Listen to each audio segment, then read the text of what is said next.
In your kit, you will get a T-bracket. That's that piece here. We'll install the T-bracket.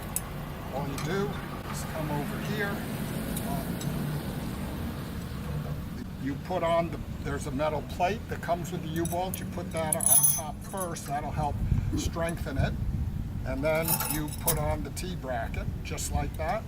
Have it as far back from the hitch ball as you can. That gives just a little bit more precision when it's running.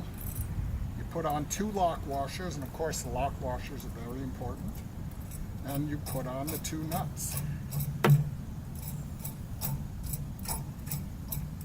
There's 1, there's 2.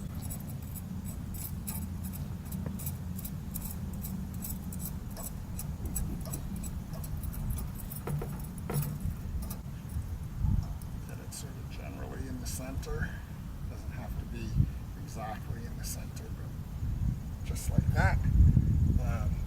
I like to use a 1/2 inch nut driver. These are 5/16 inch threads, so we get a nut driver that can come far enough down and tighten that, and that's installed.